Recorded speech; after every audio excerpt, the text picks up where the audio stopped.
El Poder Judicial, lo que saludo al margen de mis claras diferencias con varios de quienes integran la Corte Suprema o el mismo, la propia institución, ayer ha salido de una manera crítica, severa y fuerte, firme, como creo que debieron haberlo hecho hace una buena cantidad de meses.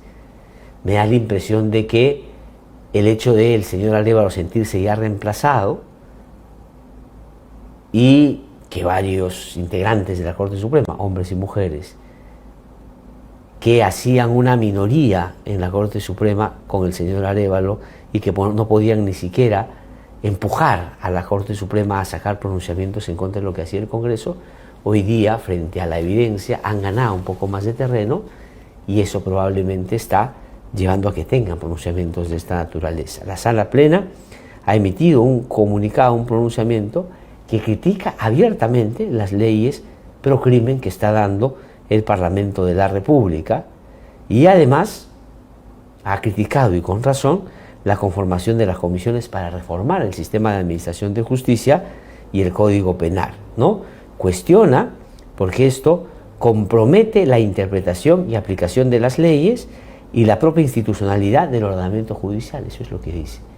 Es decir, trata de someter el criterio de los jueces y las juezas, que es criticable si uno quiere después de que emiten una sentencia. Los jueces y jueces se conocen por sus sentencias, a los fiscales y a las fiscales por sus dictámenes, y pueden ser objeto de crítica una vez que se emitan, pero lo que no se puede es pretender que ese criterio que utilizan para un caso en particular tenga que estar pasado casi como una aduana por la política para que vean si están de acuerdo o no con la interpretación que le dieron los jueces y las juezas. Eso es romper el equilibrio de poderes y acabar con la independencia judicial y fiscal. Y eso ha venido intentando el Congreso de varias maneras y lo sigue haciendo de una manera muy impetuosa. La Corte Suprema, casi al borde de el concierto de los torianitos, cuando ya, digamos, los villancicos están sonando, ha salido y se ha parado firme, y me parece que está muy bien que eso suceda. César San Martín, que ha sido presidente de la Corte Suprema también, fue probablemente el que de mejor forma expresó ese malestar y ese rechazo y afirmó que la voluntad de quienes integran la Suprema va a ser defender su autonomía a como dé lugar. Ojalá que sea acompañado por sus colegas y ojalá no sea puro bla bla bla y después terminen alineaditos por los apretones que le van a dar en el Parlamento de todas maneras. Habida cuenta además, el próximo año, no sé, Carlitos, habría que averiguar si jueces como César San Martín ya pasan inclusive a la jubilación, porque ya llegan al límite de edad. Es decir, está muy bien lo que ha hecho la Corte Suprema ayer. Me parece que un poquito tarde, pero más vale tarde que nunca. ¿Y qué cosa ha impulsado a Arévalo y al resto? Me parece, y ojalá sea así, que la llegada de la nueva presidenta del Poder Judicial, la doctora Tello, está como tratando de alcanzar la valla que ella, me imagino, va a poner cuando gobierne el Poder Judicial. Es decir, de defender su autonomía y no como ha pasado los 2 últimos años, que más bien ha sido subordinarse a los caprichos del Parlamento de la República. Vamos a escuchar a César San Martín hablar sobre las leyes aprobadas por el Congreso, que más bien están lejos de solucionar, están creando más problemas. Vamos a escucharlo. Las leyes que hemos expuesto nos parecen que han creado más problemas que soluciones. Y por tanto, estamos haciendo un llamado de atención con la mejor buena fe e intención para que podamos retornar al camino del diálogo interinstitucional y sobre todo alejar todos aquellos problemas que tienen que ver con la polarización institucional, la polarización política, que creemos en el Poder Judicial que no nos va a llevar a buen puerto. Bueno, me parece como afirmación inicial, bien, ¿no es cierto? Hay que parar esto. Pero no hay que creer que la polarización es mala. O sea, si en algún momento hay que polarizar, es decir, hay que confrontar, hay que enfrentarse, hay que pararse firme al frente, hay que evitar que a uno lo sobrepase, y si eso genera una polarización o un abierto desencuentro, choque de trenes le llaman en algunos otros países, pues hay que hacerlo porque por encima de esa particular circunstancia está la defensa del fuero. Y creo que estamos en ese momento. Yo la verdad no encuentro puntos de intersección de una judicatura que quiere actuar de acuerdo a la ley y haciendo respetar el principio básico de la independencia y el equilibrio de poderes, con un Congreso ampón que saca leyes para liberar llenas o salvar a algunos funcionarios. Me parece que hay muy pocas posibilidades de juntarse para hablar de ese tipo de cambios y reformas en tiempos donde ellos quieren capturar el sistema de administración de justicia. Y mientras eso no sea posible, que creo no es posible, los jueces tienen que tener dos actitudes que tienen que ir al mismo tiempo y con la misma firmeza. Salir a defender, como lo han hecho ayer, su fuero y no permitir que siga esta arremetida. Y lo segundo, inaplicar las normas que saque este Congreso recontrapodrido. Punto. Esa va a ser la colaboración más importante del sistema de justicia a la procura de una democracia mínima que tenemos que buscar hacer prevalecer en estos tiempos. Me parece que hasta ahí es donde tiene que haberse generado un consenso. Pero también César San Martín habló, y me parece de una manera muy clara, sobre esta pretenciosa idea que han querido convertir en sentido común de que el Congreso de la República es el primer poder del Estado. ¿No? Podría terminar siendo el primer poder asaltado por las mafias, pero no el primer poder del Estado. Eso se ha acabado hace bastante tiempo, porque en un Estado constitucional de derecho no hay nadie que debiera estar fuera del control constitucional, por ejemplo. Pero como han capturado el Tribunal Constitucional, y cuando no tienen los votos para cumplir y satisfacer sus caprichos, cambian el Código Procesal Constitucional para modificar el número de votos que se necesitan para algunas causas. Y cuando eso tampoco les alcanza, buscan ampliar el número de los miembros del Tribunal Constitucional para poder controlar los que llegan. Entonces no se puede decir que ahí hay un control que ellos hayan buscado preservar, sino doblegar. Y por eso es que defender el fuero hoy día en el sistema de justicia es tal vez la misión principal que tienen que impulsar, ojalá con ciertos niveles de vehemencia, más o menos con el énfasis que le han puesto ayer al hacer esta presentación pública.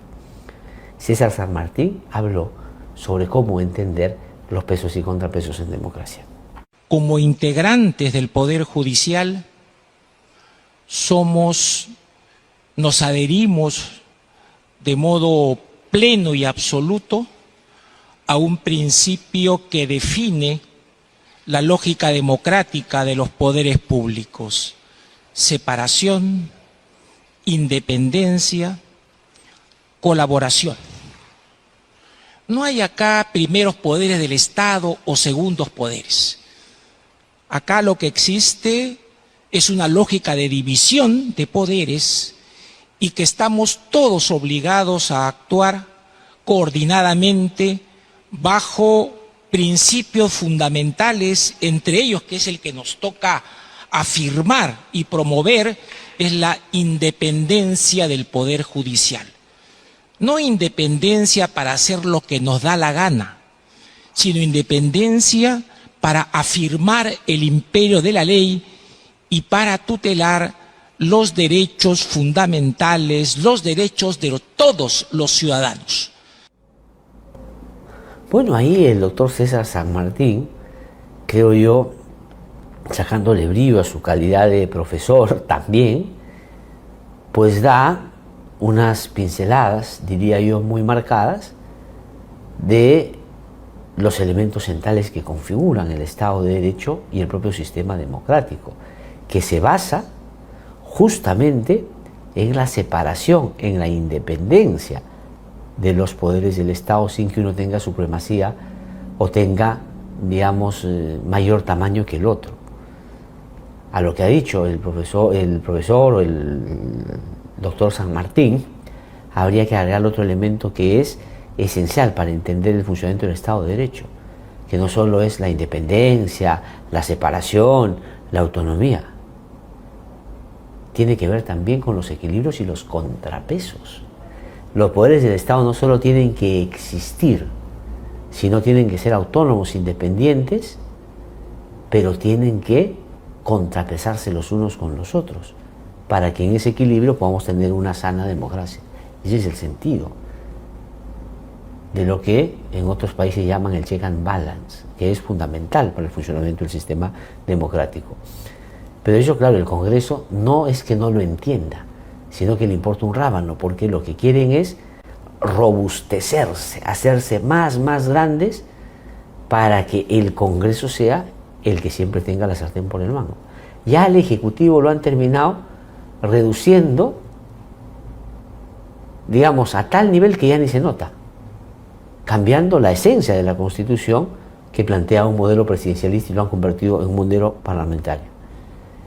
Y en el ámbito del Poder Judicial lo que quieren es sobrepasarlo, controlando el sistema de selección o elección, pero además lo que quieren es someter el criterio judicial al criterio político. Y con eso se acabó la democracia.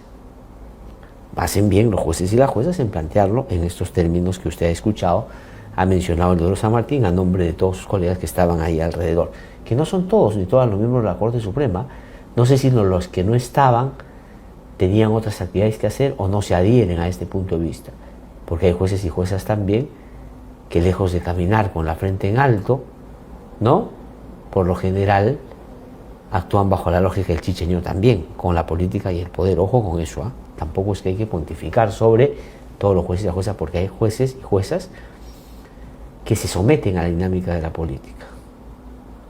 Algo de eso habría que preguntarle al señor Arévalo en todo su mandato, que hacia el final está teniendo este tipo de reacción que compite, por supuesto, ya con el panetón y los villancicos, o sea que estamos ya muy, pero en fin, vale la pena y está muy bien. La recientemente electa presidenta del Poder Judicial, la doctora Janet Tello, también se planteó sobre, o se pronunció sobre qué significa en estos tiempos, que también ha definido el señor César San Martín, qué significaría que se haga una reforma del sistema de administración de justicia, una reforma delivery, una reforma rápida, una reforma al toque. Vamos a escuchar cuál es su punto de vista. Me parece que llevar a cabo reformas sin escuchar a los actores principales en su aplicación podría demandar, sí, un perjuicio para la sociedad que termine responsabilizándonos a nosotros, tanto como causa como efecto, cuando esto se podría perfectamente superar con las comisiones interinstitucionales, como sucedían antaño. Yo he sido jueza en lo penal, regresaba de los penales a altas horas de la noche y bajaba en la avenida Bancay, regresando de los penales, cruzaba la avenida Bancay y las puertas del Congreso estaban abiertas para los jueces y las juezas cuando había alguna preocupación o alguna propuesta de reforma legal, y nos sentábamos a debatirlas, y muchas veces se tomaba la propuesta que hacíamos desde el Poder Judicial en una actuación absolutamente de cooperación. Tiempos aquellos, doctora Janet Tello. Miren ustedes, ella con naturalidad cuenta una experiencia personal. Dice, cuando yo era jueza penal y me venía de los penales, nos bajamos en la avenida Bancay, cruzábamos la pista, íbamos al Congreso y nos escuchaba cuando había que discutir algunas leyes que ellos querían sacar y que iban a, digamos, involucrar al sistema de administración de justicia. Hoy día, una jueza penal que va a un penal y pasa por la avenida Bancay, se baja y cruza la Plaza Bolívar, digamos, tiene que hacer dos cosas: cuidarse los bolsillos porque pueden bolsiquear, o la otra, entrar al Parlamento y, lejos de habilitar un espacio de discusión, van a pensar que es una audiencia con reos presentes, por la cantidad de malhechores que hay en el Parlamento de la República. Es que los tiempos han cambiado. Y no es que en el Congreso antes estaba lleno solo de virtuosos, tampoco hay que decir eso, porque no es verdad. Pero bueno, ¿qué teníamos antes que nos avergonzaba, Carlitos? La robacable, la lavapiés, el planchacamisas, el comepollo, etc. Hoy día de gángster para abajo. Esa es la diferencia. La centralidad del crimen organizado en la política ha hecho que hoy día el Poder Judicial y el Ministerio Público sean el botín principal que quieren tomar para justamente chalequearse entre ellos. Porque ya no se puede hablar de este Congreso de la República que van a fiscalizar, van a legislar, van a contrapesar, van a deliberar. No, van a chalequear, van a gatillar, van a batutear, ¿no es cierto? Van a vandalizar, no hacen otra cosa. Esto nos enorgullece, nos alegra, nos parece extraordinario. No, al contrario, nos parece terrible. Pero para que eso cambie, hay solo una posibilidad: que la ciudadanía tome conciencia y, para comenzar, no vote por ninguno de los partidos que hoy día están en el poder. Sobre todo quien gobierna, que es la señora Keiko Fujimori, ¿no? Entonces, eso hay que decirlo con claridad también. Me parece muy bien, ¿no?, el Poder Judicial pronunciándose sobre esta arremetida, por cierto.